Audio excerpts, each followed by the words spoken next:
ഇന്ത്യയിലെ ഏറ്റവും നീളം കൂടിയ Aroor Thuravoor elevated highway 12.75 kilometre നീളമുള്ള ഒറ്റത്തൂണിൽ നിർമ്മിക്കുന്ന 6 വരി മേൽപ്പാലത്തിന്റെ വിശേഷങ്ങളാണ് ഇന്ന് നമ്മൾ കാണാൻ വേണ്ടി പോകുന്നത്.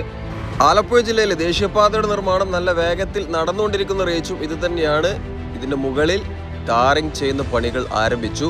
അപ്പോൾ സുഹൃത്തുക്കളെ, പുതിയൊരു വീഡിയോയിലേക്ക് എല്ലാവർക്കും ഒരിക്കൽ കൂടി സ്വാഗതം. അരൂർ തുറവൂർ എലിവേറ്റഡ് ഹൈവേയുടെ വിശേഷങ്ങളാണ് ഇന്ന് നമ്മൾ കാണാൻ വേണ്ടി പോകുന്നത്. തുറവൂരിൽ നിന്നാണ് നമ്മൾ തുടങ്ങുന്നത് കേട്ടോ. തുറവൂര് ഈ ഒരു പാലം വന്ന് ചേരുന്ന ഈ ഒരു ഭാഗത്ത് ആ കുളം അവസാനിക്കുന്ന ആ ഒരു ഭാഗം വരെയെങ്കിലും പാലം വേണം എന്ന് ഇവിടുത്തെ ആൾക്കാരുടെ ആഗ്രഹം അറിയിച്ചിട്ടുണ്ട്. എന്തായാലും അവിടെ മണ്ണിട്ടുയർത്തുന്ന പണികളൊന്നും ഇതുവരെ തുടങ്ങിയിട്ടില്ല. പാലത്തിലേക്ക് കയറാൻ വേണ്ടിയിട്ട് അവിടെ ഒരു മെർജിംഗ് പോയിന്റ് റാം ഉണ്ടായിരിക്കുന്നതാണ്. ഇവിടെയൊക്കെ കോൺക്രീറ്റ് ബാരിയറിന്റെ പണികൾ കഴിഞ്ഞിട്ടുണ്ട്. അതായത് സൈഡിലെയും അതേപോലെ നടുവിലെയൊക്കെ കോൺക്രീറ്റ് ബാരിയറിന്റെ പണികൾ കഴിഞ്ഞിട്ടുണ്ട്. അടിഭാഗത്ത് മൊത്തം പിയറിന്റെ ആ ഭാഗത്തും ഗർഡറിലൊക്കെ കളർ ചെയ്യുന്ന പണികളും കഴിഞ്ഞിട്ടുണ്ട്. ഈ ഒരു ഭാഗത്തൊന്നും ടാറിംഗ് പണികൾ ഇതുവരെ തുടങ്ങിയിട്ടില്ല. അടിയിലുള്ള പിയറിന്റെ പണികളും അതേപോലെ ഫുട്പാത്തിന്റെ പണികൾ ഇങ്ങനെ നടന്നുകൊണ്ടിരിക്കുന്നുണ്ട്. കളർ ചെയ്യുന്ന പണികളൊക്കെ ഏകദേശം ഒരു വർഷം മുമ്പ് കഴിഞ്ഞതാണ്. പിന്നെ ഇവിടെയുള്ള ആളുകളുടെ പ്രധാന ഒരു ആശങ്കയാണ്, നമ്മൾ കഴിഞ്ഞ വീഡിയോ ആണോ അതിന്റെ മുന്നത്തെ വീഡിയോ ആണോ അറിയില്ല, അതിൽ നമ്മൾ പങ്കുവച്ചിട്ടായിരുന്നു. ഇവിടെ ഈ ഒരു ഡ്രെയിനേജ് ഉണ്ടെങ്കിൽ ഡ്രെയിനേജ് ഏകദേശം 20-25 സെന്റിമീറ്ററോളം ഉയരം കൂടുതലാണ് സർവീസ് റോട്ടിൽ നിന്ന്. അപ്പൊ അപ്പുറത്തുള്ള വീട്ടിലേക്ക് പോകാനും കടകളിലേക്ക് പോകാനൊക്കെ ആളുകൾ എങ്ങനെ പോകും എന്നുള്ളൊരു ചോദ്യം ഇവിടെ നിലനിൽക്കുന്നുണ്ട്. എന്തായാലും ഒരു നിർമ്മാണത്തിന്റെ പേരിൽ ആരുടെയും വഴി മുടക്കാൻ ഇന്ത്യയിൽ ആർക്കും അവകാശമില്ല. ഇതേപോലെ ഇപ്പൊ മണ്ണിട്ടുയർത്തിയിട്ട് ഇങ്ങനെ ഒരു റോഡ് പോലെ ആക്കിയിട്ടാണ് പ്രദേശത്തെ വീടുകളിലേക്കും അതേപോലെ കടകളിലേക്കൊക്കെ ആളുകൾ പോകുന്നത് കേട്ടോ. ഇവിടെ അത്യാവശ്യം നല്ല വീതിയുള്ള ഡ്രെയിനേജ് ആണ്. ഈ ഒരു ഡ്രെയിനേജിനും സർവീസ് റോഡിനും ഇടയിലാണ് സൈക്കിൾ പാത്ത് ആൻഡ് ഫുട്പാത്തും കാര്യങ്ങളൊക്കെ. ഒരു സൈഡിൽ മാത്രമേ സൈക്കിൾ പാത്ത് ഉള്ളൂ. ഇവിടെ ഇപ്പോൾ ഈ ഒരു പണിയാണ് നടന്നുകൊണ്ടിരിക്കുന്നത്. ഇതുകൊണ്ട് തന്നെ ഇപ്പോൾ പല ആൾക്കാർക്കും ആശങ്ക ഉണ്ട്. ഇവിടുത്തെ ആൾക്കാരൊക്കെ കേസിന് എന്തൊക്കെ പോയിക്കണം തോന്നുന്നു. എന്തായാലും സഞ്ചാര സ്വാതന്ത്ര്യം ആരുടെയും നഷ്ടപ്പെടുത്താൻ അവകാശമില്ല. അതിന് എന്താണ് ഒരു വഴി കണ്ടുകണമെന്ന് അറിയില്ല കേട്ടോ. ഇപ്പോൾ കട്ട വിരിക്കുന്ന പണികളാണ് ഇപ്പോൾ നടന്നുകൊണ്ടിരിക്കുന്നത്. നമ്മളെ ഏരിയയിൽ കണ്ട പോലത്തെ കട്ടല്ല, അവിടെ കുറച്ചും കൂടി കട്ടിയുണ്ട്. നമ്മളവിടെ കട്ടി കുറച്ച് കുറവാണ്. ഈ മണ്ണിൽ വെക്കണോണ്ടാണോ എന്താണ് സംഭവം എന്നറിയില്ല. പല സ്ഥലത്തും പല വിധത്തിലുള്ള പണികളാണ്. എന്തായാലും ജനങ്ങളുടെ ആശങ്ക NHI മാറ്റട്ടെ. ഈ ഭാഗത്തൊന്നും ടാറിംഗ് പണികൾ ആരംഭിച്ചിട്ടില്ല. ഏകദേശം 1 കിലോമീറ്ററിൽ കൂടുതൽ ബിറ്റുമിൻ കോൺക്രീറ്റ് ചെയ്യുന്ന പണികൾ നടന്നിട്ടുണ്ട് ഈ അരൂർ തുറവൂർ എലിവേറ്റഡ് ഹൈവേ. ഒരുപാട് പ്രത്യേകതകൾ നിറഞ്ഞൊരു പാലമാണ് ഈ ഒരു അരൂർ തുറവൂർ ഉയരപ്പാത. ഒരുപാട് ടെക്നിക്കൽ പരമായിട്ടുള്ള പുതിയ സംഭവങ്ങളൊക്കെ ഈ ഒരു പാലത്തിൽ ഉപയോഗിച്ചിട്ടുണ്ട്. ഇപ്പോൾ നമ്മൾ ആ ഡയഫ്രം, അതായത് അടിയിലൂടെ പോകുമ്പോൾ പിയർ ക്യാപ്പ് ചിലപ്പോൾ ചെറിയൊരു പിയർ ക്യാപ്പ് ആയിരിക്കും, അതിൻ്റെ മുകളിൽ 2 വെട്ടുകല്ല് വെച്ച് അതിന് മുകളിൽ ഈ ഒരു 7 ഗഡർ വെച്ചതുപോലെ ഒരു ചെരിവുള്ളത് പോലത്തെ ഒരു ഹാങ്ങിങ് ബ്രിഡ്ജിൻ്റെ ഒക്കെ ഒരു പോലെ നമുക്ക് തോന്നിപ്പോകും. അപ്പോൾ ഈ ഒരു പിയർ ക്യാപ്പിൻ്റെ ഉള്ളിൽ സ്ട്രെസ്സിങ് കേബിളൊക്കെ വെച്ച് ആ ഒരു ഡയഫ്രം അതിൻ്റെ ഇതാണ് ഡയഫ്രം കേട്ടോ. അപ്പോൾ ആ ഒരു അത്തരത്തിലുള്ള ടെക്നിക്കൽ പരമായിട്ടുള്ള സംഭവങ്ങളൊക്കെ ഉപയോഗപ്പെടുത്തിയിട്ടാണ് ഈ ഒരു അരൂർ തുറവൂർ ഉയരപ്പാത നിർമ്മിച്ചു കൊണ്ടിരിക്കുന്നത്. നമ്മളേതായാലും ഇതിപ്പോൾ ഇറങ്ങാനുള്ള സ്ഥലമാണ്. നമ്മളിതിൻ്റെ പാലത്തിൻ്റെ മുകളിലോട്ടൊന്ന് കയറി നോക്കി. ഇതുവരെ നമ്മൾ പാലത്തിൻ്റെ മുകളിൽ കയറിയിട്ടില്ല. ഇവിടെ ഡ്രെയിനേജ് വെള്ളം ഒഴുകി പോകാൻ വേണ്ടിയിട്ടുള്ള പൈപ്പ് ഫിറ്റ് ചെയ്യുന്ന പണികളൊക്കെ ഇങ്ങനെ നടന്നുകൊണ്ടിരിക്കുന്നുണ്ട്. 3 സ്ഥലത്താണ് കയറാനും ഇറങ്ങാനുള്ള പോയിന്റ് കൊടുത്തിട്ടുള്ളത്. ഒരു ടോൾ പ്ലാസ ഉണ്ട് ഈ എലിവേറ്റഡ് ഹൈവേയിൽ. മാച്ചിങ് പോയിന്റ് ഒക്കെയാണ്. നല്ല വീതി ഉണ്ട് കേട്ടോ. അതായത് ഇറങ്ങുന്ന വാഹനങ്ങൾക്ക് സുഖമായിട്ട് ഇറങ്ങാൻ പറ്റും. പക്ഷെ ഇവിടെ എക്സിറ്റിലും എൻട്രിയിലും തോന്നിയ പോലെ, അതായത് കയറാനുള്ള ഭാഗത്തുനിന്ന് ഇറങ്ങും ചെയ്യുക, ഇറങ്ങാനുള്ള ഭാഗത്തുനിന്ന് കയറുകയും ചെയ്തുകയെന്നുണ്ടെങ്കിൽ നല്ല രസം ഉണ്ടാകും. ഇവിടെ ഒന്നും അങ്ങനത്തെ പണി ചെയ്തിട്ടോ, കാരണം തീരെ വീതിയില്ലാത്ത സ്ഥലങ്ങളാണ്. ബസ്സൊക്കെ ചിലപ്പോൾ അവർ 50-60 സ്പീഡിലൊക്കെ ഇങ്ങനെ ഇറങ്ങി പോകും. അപ്പോൾ അതിൻ്റെ ഇടീകൂടങ്ങൾ ഇങ്ങനെ തിരികെ കയറ്റാൻ നിൽക്കുകയെന്നുണ്ടെങ്കിൽ 6 അടിച്ചിട്ട് പോകും. ഏതായാലും സുഹൃത്തുക്കളെ, ഈ പാലം എലിവേറ്റഡ് ഹൈവേയുടെ പണിയുമായി ബന്ധപ്പെട്ട് ഒരുപാട് ആളുകൾക്ക് നല്ല രീതിയിൽ ബുദ്ധിമുട്ട് അനുഭവപ്പെട്ടിട്ടുണ്ട്. പ്രത്യേകിച്ച് ഈ പ്രദേശത്തെ നാട്ടുകാരും ഇതിലൂടെ യാത്ര ചെയ്ത ആളുകൾ, പ്രത്യേകിച്ച് മഴക്കാലത്ത് നല്ല രീതിയിൽ വെള്ളക്കെട്ടുണ്ടാവുകയും അതിലൊരുപാട് ആളുകൾ, ഇരുചക്ര വാഹനങ്ങളാണ് നിരവധി അപകടത്തിൽപ്പെട്ടിട്ടുള്ളത്. പിന്നെ ഗഡർ കൊളാപ്സായിട്ട് ഒരു വാഹനത്തിൻ്റെ മുകളിൽ വീണ് മരണം സംഭവിച്ചിട്ടുണ്ട്. ഒരുപാട് തൊഴിലാളികൾക്ക് അപകടം പറ്റിയിട്ടുണ്ട്. അങ്ങനെ ഒരുപാട് ബുദ്ധിമുട്ടുകളൊക്കെ സഹിച്ച് ക്ഷമിച്ച് ഇതിലൂടെ യാത്ര ചെയ്ത ആളുകൾക്ക് ഏതായാലും ഈ ഒരു മഴക്കാലത്ത്, ഇനി വരുന്ന മഴക്കാലത്ത് സുഖമായിട്ട് സർവീസ് റോഡിലൂടെ യാത്ര ചെയ്യാൻ പറ്റും എന്ന് കരുതുന്നു. ഡ്രെയിനേജിൻ്റെ പണികളെല്ലാം പൂർത്തിയായിട്ട് കഴിഞ്ഞിട്ടുണ്ട്. ഏകദേശം 90% ഡ്രെയിനേജിൻ്റെ പണികൾ കഴിഞ്ഞിട്ടുണ്ട്. ഏതായാലും ഒരുപാട് ബുദ്ധിമുട്ട് സഹിച്ച ഒരു പാലമാണ്. 30 മീറ്ററിൽ സ്ഥലം ഏറ്റെടുക്കാതെയാണ് ഈ ഒരു എലിവേറ്റഡ് ഹൈവേ നിർമ്മിക്കുന്നത്. അതുകൊണ്ട് തന്നെ ഇതിൻ്റെ അടിഭാഗത്ത് അത്യാവശ്യം പണി നടക്കുന്ന സമയത്ത് നല്ല രീതിയിൽ ബുദ്ധിമുട്ട് അനുഭവപ്പെട്ടിട്ടുണ്ട്. ആ കാണുന്നതാണ് ടോൾ പ്ലാസ. ടോൾ നിരക്ക് എത്രയാകും എന്ന് ഗസ് ചെയ്യാൻ ആർക്കെങ്കിലും പറ്റുമോ? കാരണം പൂർണ്ണമായിട്ടും എലിവേറ്റഡ് ഹൈവേ, അതായത് ഉയരപ്പാതയാണ് ഇവിടെ നിർമ്മിച്ചിരിക്കുന്നത്. അപ്പോൾ ടോൾ അമൗണ്ട് എത്രയായിരിക്കും? കുമ്പള ടോൾ പ്ലാസയിൽ ടോൾ കൊടുത്ത് അരൂര് എത്തി, അരൂരിൽ നിന്ന് ഏകദേശം ഒരു 9 കിലോമീറ്റർ സഞ്ചരിക്കുമ്പോഴത്തിന് അടുത്ത ടോൾ പ്ലാസ എത്തി. ഇവിടെ നമുക്ക് 60 കിലോമീറ്ററിലാണ് ഒരു ടോൾ പ്ലാസ പാടുള്ളൂ എന്നുള്ളൊരു നിയമം നിലനിൽക്കെ പുതിയ പാലങ്ങൾ നിർമ്മിച്ചാൽ ടോൾ പിരിക്കാവുന്നതാണ് എന്നുള്ള ഒരു ഭേദഗതിയും കൂടി ഉണ്ടല്ലോ. എന്തൊരു സാധനം ഇറക്കിയാലും വാലറ്റത്ത് ചെറിയൊരു എന്തെങ്കിലും ഒരു ഭേദഗതി ഉണ്ടാകും. അപ്പോൾ എന്തായാലും ടോൾ നിരക്ക് നിങ്ങളൊന്ന് ഗസ് ചെയ്ത് നോക്കി എത്ര ഉണ്ടാകുമെന്ന്. നിർമ്മാണ ചെലവൊക്കെ കണക്ക് കൂട്ടിയിട്ടാണ് ടോൾ നിരക്ക് നിശ്ചയിക്കൽ കേട്ടോ. ഇവിടെയൊക്കെ പണികൾ കഴിഞ്ഞിട്ടുണ്ട്. ഇനി മുകളിൽ ടാറിങ് ചെയ്യുന്ന പണികൾ മാത്രമാണ് ബാക്കി. അതേപോലെ 2 സൈഡും മുട്ടിക്കുന്ന പണികൾ ബാക്കിയുണ്ട് കേട്ടോ. ഏതായാലും ഒരു വർഷത്തിനടുത്ത് ഇവിടുത്തെ പണികൾ ബാക്കിയുണ്ട്. ഇവിടെ കണ്ടങ്ങൾ ഇവിടെയൊക്കെ ഉഷാറായിട്ടുണ്ട്. ഇനി ഫുട്പാത്തിൻ്റെ പണി നടക്കുമ്പോൾ എങ്ങനെയാണ് അപ്പുറത്തേക്കുള്ള വാഹനങ്ങൾ പോകുക എന്ന് കണ്ടറിയേണ്ടതുണ്ട്. ഏതായാലും ഈ ഭാഗം മുതൽ ടാറിങ് ചെയ്യുന്ന പണികൾ ആരംഭിച്ചിട്ടുണ്ട്. ഇവിടുന്ന് ഏകദേശം 1 കിലോമീറ്ററിൽ കൂടുതൽ ബിറ്റുമിൻ കോൺക്രീറ്റ് ചെയ്യുന്ന പണികൾ അരൂർ തുറവൂർ എലിവേറ്റഡ് ഹൈവേയിൽ നടന്നിട്ടുണ്ട്. ടോൾ പ്ലാസയുടെ ആ ഒരു ഭാഗം കഴിഞ്ഞതിന് ശേഷമാണ് ടാറിങ് പണികൾ ആരംഭിച്ചിട്ടുള്ളത്. ടോൾ പ്ലാസയുടെ ആ ഭാഗത്തേക്ക് ടാറിങ് പണികൾ ഇതുവരെ നടന്നിട്ടില്ല. അവിടെ നിന്ന് ഇങ്ങനെ ഇങ്ങോട്ടാണ് നടന്നു പോകുന്നത്. ടാറിങ് പണി ചെയ്യൽ ഞാൻ ആദ്യം വിചാരിച്ചിട്ട് മാസ്റ്റിക്കൊക്കെ, പക്ഷെ ഇവിടെ മാസ്റ്റിക്കിൻ്റെ പണികളൊന്നും നടക്കുന്നതായിട്ട് കാണുന്നില്ല. പക്ഷെ ആ ഒരു കോൺക്രീറ്റ് ഉണ്ടല്ലോ, മേലെ പൊന്തി നിൽക്കുന്ന കോൺക്രീറ്റുകളൊക്കെ കറക്റ്റായിട്ട് തട്ടി മാറ്റിയിട്ടാണ് ടാറിങ് പണികൾ നടന്നുകൊണ്ടിരിക്കുന്നത്. ഈ ഒരു അരൂർ തുറവൂർ എലിവേറ്റഡ് ഹൈവേയുടെ മൊത്തത്തിലുള്ള പണി കഴിഞ്ഞു. ടാറിങ് പണികളൊക്കെ കഴിഞ്ഞു. റോഡ് മാർക്കിങ്ങും രാത്രി ആ ഒരു ലൈറ്റും കാര്യങ്ങളൊക്കെ കഴിഞ്ഞു. പിന്നെ സൈഡിൽ നോയ്സ് ബാരിയറും ഉണ്ട് ഈ ഒരു റോഡിൽ കേട്ടോ. അപ്പോൾ അതൊക്കെ വന്നാൽ രാത്രി ഡ്രോൺ വിഷനിൽ റോഡ് ഒരു അടിപൊളി കാഴ്ച തന്നെ ആയിരിക്കും. ഇതിലൂടെ ഇങ്ങനെ വാഹനങ്ങൾ 2 സൈഡിലേക്കും ചീറിപ്പാഞ്ഞു പോകുക. സർവീസ് റോഡിൻ്റെ കാഴ്ച ഒരിക്കലും നമുക്ക് മുകളിൽ നിന്ന് കാണാൻ പറ്റില്ല. കാരണം 30 മീറ്ററിലാണ് ഈ ഭാഗത്ത് റോഡ് NH ഉള്ളത്. അതിൽ 27 മീറ്ററും പാലം ഉണ്ട്. 27 മീറ്ററിലാണ് 6 വരി ഒറ്റത്തൂണിലെ മേൽപ്പാലം വരുന്നത്. ടാറിങ് പണികൾ പൂർണ്ണമായിട്ടും കഴിഞ്ഞ് റോഡ് മാർക്കിംഗ് കഴിഞ്ഞാൽ തന്നെ റോഡിൻ്റെ ആ ഒരു ഭംഗി എടുത്ത് കാണിക്കും. റോഡിൻ്റെ പണി നടക്കുന്ന സമയത്ത് ഒരുപാട് ആളുകൾ സർവീസ് റോഡിലൂടെ പോകുമ്പോൾ ബുദ്ധിമുട്ട് അനുഭവിച്ചു. ഇനി ഇതിലൂടെ പോകുന്ന ആൾക്കാർക്ക് വെയിലും മഴയൊന്നും കൊള്ളാതെ സുഖമായിട്ട് യാത്ര ചെയ്യാം.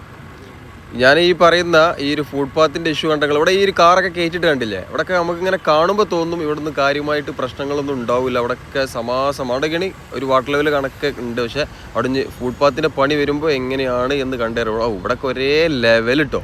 ഇവിടെ ഡ്രെയിനേജിൻ്റെ പണി നടന്നിട്ടില്ലേ? നടന്നിക്കണ്. ഇവിടെയൊക്കെ കുഴപ്പമില്ല കേട്ടോ. അപ്പോൾ ചില സ്ഥലത്ത് മാത്രമാണ് ഇത്തരത്തിലുള്ള ബുദ്ധിമുട്ടുള്ളത്. ഇനി ചില സ്ഥലത്ത് ഡ്രെയിനേജ് താത്തി നിർമ്മിച്ചോ എന്താണെന്ന് കണ്ടറിയണം. അങ്ങനെ നമ്മൾ വീണ്ടും മുകളിലോട്ട് കയറുകയാണ്. ഇതിലൂടെയാണ് ടാറിങ് ചെയ്യാനുള്ള വാഹനങ്ങളും കോൺക്രീറ്റ് ബാരിയറിൽ മറ്റേ മിക്സർ വാഹനങ്ങളും ഇതിലൂടെയാണ് ഇപ്പോൾ കയറി പോകുന്നത്. ഇത് കണ്ടിട്ടാണ് നമ്മൾ ഇതിൻ്റെ മുകളിലോട്ട് കയറിയത് കേട്ടോ. ഇത് നോയ്സ് ബാരിയർ ആണ്. പക്ഷേ ഇത് നോയ്സ് കുറക്കാൻ വേണ്ടിയിട്ട് മാത്രമല്ല, സേഫ്റ്റി ഇഷ്യൂ ഉള്ളത് കൊണ്ടാണ് ഇത് കൊടുക്കാനുള്ള പ്രധാന കാരണം ഞാനിവിടെ ചോദിച്ചപ്പോൾ മനസ്സിലാക്കിയത്, ഒന്ന് സൗണ്ട് കുറക്കാനുള്ള സംഭവം ഒക്കെ ശരി തന്നെയാണ്. ഇത് നമ്മുടെ ഡൽഹി ഡെറാഡൂൺ എക്സ്പ്രസ് വേ, അതിൽ മൃഗങ്ങൾക്ക് കടക്കാൻ വേണ്ടിയിട്ടൊരു എലിവേറ്റഡ് ഹൈവേ ഉണ്ടാക്കിയിട്ടുണ്ട്. കാടിന് നടുവിലൂടെ മൃഗങ്ങൾ ഇങ്ങനെ അതിലൂടെ അതിൻ്റെ അടിയിൽ കൂടെ ഇങ്ങനെ കടന്നു പോകുന്ന ഫോട്ടോകളൊക്കെ NH പങ്കുവെച്ചിട്ടുണ്ട്. അപ്പോൾ അവിടെയും ഈ ഒരു നോയ്സ് ബാരിയർ വെച്ചിട്ടുണ്ട്. സംഭവം എന്താ വെച്ചാൽ ഈ റോഡ് ഫുള്ള് ഉയരപ്പാതയാണ്. അപ്പോൾ വെയിലുള്ള സമയത്തും രാത്രി കാലങ്ങളിലും ഈ വാഹനം 100 സ്പീഡിലൊക്കെ പോകുമ്പോൾ ഡ്രൈവർമാർക്കുള്ള ആ ഒരു വിഷ്വൽ, മുന്നിലുള്ള ഒബ്ജക്റ്റ് കറക്റ്റായിട്ട് കാണാൻ വേണ്ടിയിട്ടാണ് ഈ ഒരു സാധനം വെക്കുന്നത് എന്നറിയാൻ സാധിച്ചു. കാരണം ഈ ഒരു ഹൈവേ സ്ട്രെയിറ്റ് ആയിട്ടല്ല, പല ഭാഗത്തും വളഞ്ഞു പൊളഞ്ഞിട്ട് ഹൈവേ കടന്നു പോകുന്നുണ്ട്. അപ്പോൾ അതുകൊണ്ട് തന്നെ മുന്നിലുള്ള വാഹനത്തെ കറക്റ്റായിട്ട് മഴ പെയ്യുന്ന സമയത്തും വെയിലുള്ള സമയത്ത് നമ്മൾ ആ ഒരു എന്തെങ്കിലും പേര് ഞാൻ മാറും, ഫിസിക്സിലുണ്ടല്ലോ 9ാം ക്ലാസ്സിൽ 8ാം ക്ലാസ്സിലൊക്കെ ഉണ്ടേനി, ആ നീരാവി പോലെ വെള്ളം ഇങ്ങനെ ആ ഒരു റോട്ടിൽ നിന്ന് ഇങ്ങനെ ആവി പോണ പോലത്തെ ഒരു വിഷ്വലൊക്കെ നമ്മൾ കാണുമല്ലോ. ആ ഒരു പിന്നെ മുന്നിലുള്ള വാഹനം, നിർത്തിയിട്ട വാഹനങ്ങൾ പോകുന്നത് പോലെയൊക്കെ ഇങ്ങനെ തോന്നിപ്പോകും. അതൊക്കെ കുറക്കാൻ വേണ്ടിയിട്ട് അപകടങ്ങൾ, പിന്നെ സൈഡ് വ്യൂ കാണാതെ സൈഡിൻ്റെ വ്യൂ കറക്റ്റായിട്ട് റോഡിൻ്റെ ആ ഒരു എഡ്ജൊക്കെ മനസ്സിലാക്കാൻ ഡ്രൈവർക്ക് സാധിക്കും. അതേപോലെ നോയ്സ് കുറക്കാനും പറ്റും. താഴ്ഭാഗത്ത് ഉള്ള ആളുകൾക്ക്, വീടുകൾക്ക് സുഖമായിട്ട് കിടന്നുറങ്ങാൻ പറ്റും. അങ്ങനത്തെ കുറച്ച് പ്രത്യേകതകളൊക്കെ ഉണ്ട് ഈ ഒരു നോയ്സ് ബാരിയർ കൊണ്ട്. ഏതായാലും നമ്മൾ പാലത്തിൻ്റെ മുകളിലൂടെ ഇങ്ങനെ സഞ്ചരിക്കുകയാണ്. ആദ്യമായിട്ടാണ് ഞാൻ ഈ പാലത്തിൻ്റെ മുകളിൽ കയറുന്നത് കേട്ടോ. പാലത്തിന് മുകളിലൂടെ എന്താ സുഗന്ധം. പക്ഷേ ഇപ്പോൾ ഈ ഒരു ബിറ്റുമിൻ ചെയ്യാത്തതുകൊണ്ടുള്ള ഒരു ബുദ്ധിമുട്ടുണ്ട്. ബിറ്റുമിൻ ചെയ്യുന്നതിന് മുമ്പ് ഇവർ ഈ ഒരു മാസ്റ്റിക് ഒട്ടിക്ക് നമ്മൾ കണ്ടിട്ടില്ല. പക്ഷെ ഇവർ ഈ ഒരു കോൺക്രീറ്റ് പ്രതലത്തിൽ പൊന്തി നിൽക്കുന്ന ഭാഗങ്ങളൊക്കെ ഒഴിവാക്കുന്നുണ്ട്. ബിറ്റുമിൻ കോൺക്രീറ്റ് കറക്റ്റായിട്ട് പിടിക്കാൻ വേണ്ടിയിട്ടുള്ള സംവിധാനങ്ങളൊക്കെ ഇതിൻ്റെ മുകളിൽ ഇങ്ങനെ ചെയ്തുകൊണ്ടിരിക്കുന്നുണ്ട്. പിന്നെ ഇവിടെ വേറെ സംഭവം കൂടി ഉപയോഗിച്ചിട്ടുണ്ട്. നമ്മളെ സാധാരണ ക്രാഷ് ബാരിയർ ഈ ഒരു സാധനം ഉണ്ടല്ലോ, ഡിവൈഡർ, അത് നല്ല നീളത്തിലായിരിക്കും. പക്ഷെ ഇവിടെ കണ്ടെങ്കിൽ 3 മീറ്റർ ഇടപെട്ടിട്ട് ഒരു മാസ്റ്റിക് കൊടുത്തിട്ടുണ്ട്. ഇത് ചില സ്ഥലത്തൊക്കെ ഉണ്ടാകും. ഈ ഒരു മാസ്റ്റിക് കണ്ടോ, ഇവിടെ ഗ്യാപ്പ് കുറവായിട്ടാണ് മാസ്റ്റിക് കൊടുത്തിട്ടുള്ളത്. മറ്റുള്ള സ്ഥലത്തൊക്കെ നീളം കൂടുതലായിരിക്കും മാസ്റ്റിക് ഉണ്ടാകുക. അതെന്താ വെച്ചാൽ ഇതിൽ വന്ന് ഏതെങ്കിലും വാഹനം അല്ലെങ്കിൽ വലിയ ലോറികളൊക്കെ വന്ന് ഇടിച്ചാൽ ഈ ഒരു ഭാഗം മാത്രം, ഈ ഒരു 3 മീറ്ററിലുള്ള ഈ ഒരു ഭാഗം മാത്രം ചിലപ്പോൾ തകരുള്ളൂ. മൊത്തത്തിൽ തകരാതിരിക്കാൻ വേണ്ടിയിട്ടാണ് ഈ ഒരു മാസ്റ്റിക് കൊടുത്തിട്ടുള്ളത്. സാധാരണ എല്ലാ സ്ഥലത്തും ചില സ്ഥലത്ത് 10 മീറ്റർ ഉണ്ടാകലുണ്ട്, ചില സ്ഥലത്ത് 5 മീറ്റർ ഉണ്ടാകാറുണ്ട്. പക്ഷെ ഇവിടെ ഈ ഒരു അടുത്തടുത്തായിട്ടാണ് ഈ ഒരു സാധനം കൊടുത്തിട്ടുള്ളത്. അങ്ങനെ നമ്മൾ അരൂര് ഭാഗത്ത് എത്തിയിട്ടുണ്ട്. ഇതാ ഈ കാണുന്ന ഈ 4 സ്പാനിടയിൽ മാത്രമാണ് ഇനി കാര്യമായിട്ട് പണി നടക്കാനുള്ളൂ. ഹൈ ടെൻഷൻ കേബിൾ കടന്നു പോകുന്നുണ്ട്, മുകളിലൂടെ ഹൈ ടെൻഷൻ കേബിൾ പോകുന്നുണ്ട്. അതുകൊണ്ട് തന്നെ സാധാരണ ഗാൻഡ്രി ക്രെയിൻ ഉപയോഗിച്ചിട്ട് ഗാഡർ ലോഞ്ചിങ് നടക്കില്ല ഈ ഭാഗത്ത്. അപ്പോൾ ഇനി കണ്ടറിയണം എങ്ങനെയാണ് ഇതുവരെയുള്ള ആ ഒരു ഗാഡർ ഉണ്ടല്ലോ, ഗാഡർ ലോഞ്ചിങ് ഉണ്ടല്ലോ, ആ ഒരു പ്രക്രിയ ഇവിടെ നടക്കില്ല. കാരണം അത് നല്ല ഉയരത്തിലാണ് സാധനം ഉള്ളത്. 4 എണ്ണത്തിലാണ് ബാക്കി ഉണ്ടായിരുന്നത്. പക്ഷെ ഇവിടെ ഇപ്പോൾ 2 എണ്ണത്തിൽ വെച്ചിട്ടുണ്ട്. അതിന് മുകളിൽ ഷട്ടറിങ് പരിപാടി, ടെക്സ് ലാബിൻ്റെ പണികൾ ചെയ്യാൻ വേണ്ടിയിട്ട്, കോൺക്രീറ്റ് ചെയ്യാൻ വേണ്ടിയിട്ടുള്ള പണികൾ ഇങ്ങനെ നടന്നുകൊണ്ടിരിക്കുന്നുണ്ട്. ഇതൊക്കെ ആ കാണുന്നതാണ് ഹൈ ടെൻഷൻ കേബിൾ. ആ ഒരു സാധനം ഉള്ളതുകൊണ്ട്, കേബിൾ ഉള്ളതുകൊണ്ട് മാത്രമാണ് അവിടെ കുറച്ച് ഡിലേ ആയത്. പക്ഷെ ഇത് ഇവിടുന്ന് മാറ്റണമല്ലോ, മാറ്റാത്ത എന്തായാലും അതിൻ്റെ മുകളിലൂടെ ട്രാഫിക് പോകില്ലല്ലോ. എന്തായാലും 6 മീറ്ററിൽ ഫുള്ള് ഫ്രീ ആയിട്ടിരിക്കണം. ഈ ഭാഗത്തെ പണികളോട് കഴിഞ്ഞിരിക്കുകയെന്നുണ്ടെങ്കിൽ പാലത്തിൻ്റെ പണികൾ പൂർണ്ണമായിട്ടും കഴിഞ്ഞു. ഏതായാലും പണികൾ നല്ല വേഗത്തിലാണ് നടന്നുകൊണ്ടിരിക്കുന്നത്. പണികൾ വേഗത്തിലാകുമ്പോൾ അതിൻ്റെ ബുദ്ധിമുട്ട് ഈ പ്രദേശത്തെ ആളുകളും ഇതിലൂടെ സഞ്ചരിക്കുന്ന ആളുകളൊക്കെ അനുഭവിക്കുന്നുണ്ട്. അടുത്ത മഴക്കാലമാകുമ്പോൾ തന്നെ എന്തായാലും സർവീസ് റോഡിലൂടെയുള്ള യാത്ര സുഖമായിട്ട് പോകാൻ പറ്റുന്ന കോലത്തിലാക്കിയെടുക്കണം. കാരണം 4 കൊല്ലമായി ഈ പ്രദേശത്തെ ആളുകൾ ബുദ്ധിമുട്ട് അനുഭവിക്കുന്നു. 5 കൊല്ലമായാലും 6 കൊല്ലമായാലും വടകര ഭാഗത്തുള്ള ആളുകൾ ബുദ്ധിമുട്ട് അനുഭവിച്ചു കൊണ്ടേ ഇരിക്കും. വടകര എന്താണ് അവസ്ഥ എന്ന് ഇപ്പോൾ അറിയില്ല കേട്ടോ. കുറേ കാലം നമ്മൾ വടകര ഭാഗത്തേക്ക് പോയിട്ട്. അപ്പോൾ ഇതാണ് സുഹൃത്തുക്കളെ അരൂർ പള്ളി. അരൂർ ഭാഗത്ത് ഇവിടെയൊക്കെ പാലത്തിൻ്റെ പണികൾ പൂർണ്ണമായിട്ടും കഴിഞ്ഞിട്ടുണ്ട്. ഏകദേശം ഒരു 6 മാസങ്ങൾക്ക് മുമ്പാണ് നമ്മൾ ഈ ഭാഗത്തെ വീഡിയോ അവസാനമായി ചെയ്തത്. അന്നൊക്കെ ഇവിടെ ഗാഡർ ലോഞ്ചിങ് നടന്നുകൊണ്ടിരിക്കുകയാണ്. ഇപ്പോൾ അതിൽ നിന്നൊക്കെ ഒരുപാട് നല്ല മാറ്റങ്ങൾ നമുക്കിവിടെ കാണാൻ പറ്റി. ഏതായാലും 5 മാസത്തിന് ശേഷം നമ്മൾ ഈ ഒരു അരൂർ തുറവൂർ ഭാഗത്ത് വന്നപ്പോൾ ഒരുപാട് നല്ല മാറ്റങ്ങൾ നമുക്ക് കാണാൻ പറ്റി. അതേപോലെ നോയ്സ് ബാരിയറിൻ്റെ ആ ഒരു സംവിധാനങ്ങൾ, അതേപോലെ അതിന് പാലത്തിന് മുകളിൽ വാഹനം കയറ്റാൻ പറ്റി. ആ കാണുന്നതാണ് വേമ്പനാട്ട് കായൽ. അപ്പുറത്തേക്ക് എറണാകുളം ജില്ലയിൽ ഒരു അടിപൊളി സംഭവം വരാൻ പോകുന്നുണ്ട്. പ്ലാനൊക്കെ ഉണ്ട്. ഇനി എന്താണ് സംഭവം എന്നറിയില്ല.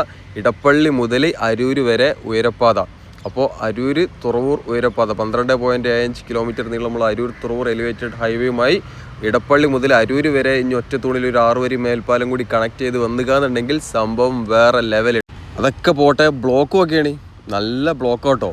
എറണാകുളം ഭാഗത്തേക്ക് പോകുന്ന സൈഡിൽ ബ്ലോക്കില്ല. ആദ്യം ആ സൈഡിൽ ഉണ്ടായിരുന്നു. എനിക്കൊന്നും ആദ്യം ഈ സൈഡിലായിരുന്നു ഏറ്റവും കൂടുതൽ ബ്ലോക്ക് ഉണ്ടായിരുന്നത്. ഇപ്പോൾ ഈ അരൂക്കുറ്റി ഭാഗം ഉണ്ടല്ലോ, അരൂക്കുറ്റി നമ്മളെ പെരുമ്പളം പാലത്തിലേക്ക് പോകുന്ന ആ ഒരു സ്ഥലം, ചേർത്തലയിലേക്കുള്ള പോകാൻ പറ്റിയിട്ടുള്ള ആ ഒരു റോഡുണ്ടല്ലോ, ആ ഭാഗം വരെയാണ് നല്ല തിരക്കുള്ളത്. അത് കഴിഞ്ഞിരിക്കുകയെന്നുണ്ടെങ്കിൽ പിന്നെ സുഖമായിട്ട് വാഹനങ്ങൾ കടന്നു പോകുന്നുണ്ട്. എന്തായാലും വേമ്പനാട്ട് കായലാണ് ആ കാണുന്നത് മക്കളെ. എന്താല്ലേ ഈ ഡ്രോൺ വിഷ്വൽ കാണുമ്പോൾ നല്ല അടിപൊളിയാണ്. ഫിൽട്ടർ ആയിട്ടാട്ടോ, ഫിൽട്ടർ ചെയ്തിട്ടാണ് ആ വെള്ളത്തിൻ്റെ കളറൊക്കെ അങ്ങനെ കാണുന്നത്. അതൊരു ഇളമ്പച്ച കളറുള്ള വെള്ളമാണ്. Aroor Thuravoor elevated highway 12.7 kilometre നീളമുള്ള ഇന്ത്യയിലെ ഏറ്റവും നീളം കൂടിയ ഒറ്റ തൂണിലെ 6 വരി മേൽപ്പാലം. ഒരുപാട് കാലമായി നമ്മൾ അരൂർ തുറവൂർ എലിവേറ്റഡ് ഹൈവേ പണികൾ പൂർത്തിയാകുന്നതെന്ന് കാത്തിരിക്കുന്നു. എന്തായാലും 1 വർഷത്തിനുള്ളിൽ പണികൾ പൂർണ്ണമായിട്ടും കഴിയുമെന്ന് കരുതുന്നു. പക്ഷെ തുറവൂർ ഭാഗത്ത് ഇറങ്ങാനുള്ള ഒരു ഭാഗത്ത് വേറെ കമ്പനിയാണ് പണി ചെയ്യുന്നത്. അതേപോലെ തുറവൂർ അവിടെ ആ ഒരു പാലം നീട്ടണം എന്നുള്ള ഒരു പ്രശ്നം കൂടി നടന്നുകൊണ്ടിരിക്കുന്നുണ്ട്. അതൊക്കെ എന്താണ് ഇനി അതിൻ്റെ വിധി എങ്ങനെയാണ്, അല്ലെങ്കിൽ നാഷണൽ ഹൈവേ അതോറിറ്റി ഇനി നീട്ടിക്കൊടുക്കും, അല്ലെങ്കിൽ പുതിയൊരു അണ്ടർപാസ്, ചെറിയൊരു അണ്ടർപാസ് കൊടുക്കുമോ, ബോക്സ് അണ്ടർപാസ് കൊടുത്താലും സംഭവം അവിടെ ഓക്കെയാണ്. അവിടെ ഒരു മെർജിങ് പോയിന്റ്, ഒരു എൻട്രി പോയിന്റ് ഉണ്ട്. തുറവൂരിൽ നിന്ന് ഹൈവേയിലോട്ട് കയറാനുള്ളൊരു പോയിന്റ് ഉണ്ട്. എന്തായാലും കാത്തിരുന്ന് കാണാം. അരൂർ തുറവൂർ എലിവേറ്റഡ് ഹൈവേയുടെ പണിയൊക്കെ കഴിഞ്ഞ് റോഡ് മാർക്കിങ്ങും ലൈറ്റ് ഫിറ്റ് ചെയ്യുന്ന പണികളൊക്കെ കഴിഞ്ഞാൽ റോഡ് ആകാശത്ത് നിന്ന് ഇങ്ങനെ നോക്കുമ്പോൾ വേറെ ലെവൽ തന്നെയാണ് സുഹൃത്തുക്കളെ. ഒരുപാട് കാലമായിട്ട് ആളുകൾ കാത്തിരിക്കുന്ന ഒരു കാര്യമാണ്. കാസർഗോഡ് മുതൽ തിരുവനന്തപുരം വരെ ദേശീയപാത 66 സഞ്ചരിക്കുക എന്നുള്ളത് ഈ ഒരു ഭാഗത്ത് മാത്രമാണ് കാര്യമായിട്ട് ആലപ്പുഴ ജില്ലയിൽ പണി നടക്കുന്നുള്ളൂ. ആലപ്പുഴ ജില്ലയിലെ ഈ ഒരു തുറവൂർ അങ്ങോട്ട് കഴിഞ്ഞ് തുറവൂർ മുതൽ ആലപ്പുഴ ബൈപ്പാസൊക്കെ ഉൾപ്പെടുന്ന കളർക്കോട് വരെ കാര്യമായിട്ട് വല്ലാത്തൊരു പണി നടന്നിട്ടില്ല. എന്തായാലും നമ്മൾ കാത്തിരിക്കണം. ഇനിയൊരു 2 വർഷത്തിലധികം എങ്കിലും കാസർഗോഡ് മുതൽ തിരുവനന്തപുരം വരെ ഈ ഒരു ഹൈവേയിലൂടെ ബ്ലോക്കിലൊന്നും പെടാതെ സുഖമായിട്ട് യാത്ര ചെയ്യാൻ. അതിൻ്റെ ഇടയിൽ എറണാകുളം ജില്ല നമ്മൾ പറയാൻ വിട്ടു. പറവൂർ ബൈപ്പാസ് അതേപോലെ ഇടപ്പള്ളി ഭാഗത്തൊക്കെ എന്നാണ് പണി തീരുക എന്നുള്ളത് നിങ്ങൾ തന്നെ സ്വയം വിലയിരുത്തുക. നമ്മൾ കുറേ തള്ളിയതുകൊണ്ട് കാര്യമില്ല. ഏതായാലും സുഹൃത്തുക്കളെ, ഇതാണ് അരൂർ തുറവൂർ എലിവേറ്റഡ് ഹൈവേയുടെ ഏറ്റവും പുതിയ വിശേഷങ്ങൾ. വീഡിയോ ഞാനിവിടെ വെച്ച് നിർത്താണ്. നിങ്ങൾക്ക് ഇഷ്ടപ്പെട്ടിട്ടുണ്ടാകുമെന്ന് കരുതുന്നു. ഇഷ്ടപ്പെട്ടുക എന്നുണ്ടെങ്കിൽ ഒന്ന് ലൈക്ക് അടിച്ച് കേണ്ടി, ചാനൽ സബ്സ്ക്രൈബ് ചെയ്യാത്ത ആൾക്കാരൊക്കെ ഒന്ന് സബ്സ്ക്രൈബ് ചെയ്തുകൊണ്ട് പോയിക്കോളിട്ടോ. പൊതുവെ പണി തീരെ നടക്കാത്ത ഭാഗത്തെ കാഴ്ചകൾ അപ്ലോഡ് ചെയ്യുമ്പോൾ കാണാൻ ആൾക്കാരുണ്ടാവാറില്ല. കഴിഞ്ഞ ആലപ്പുഴ ബൈപ്പാസിലും അതേപോലെ ആറ്റിങ്ങൽ ബൈപ്പാസിൻ്റെ വീഡിയോ ചെയ്തപ്പോൾ ഏതായാലും വിട്ടുപിടിക്കാനുള്ള സമയം അതിക്രമിച്ചിരിക്കുന്നു. അപ്പോൾ okay, thanks for watching. Jai Hind.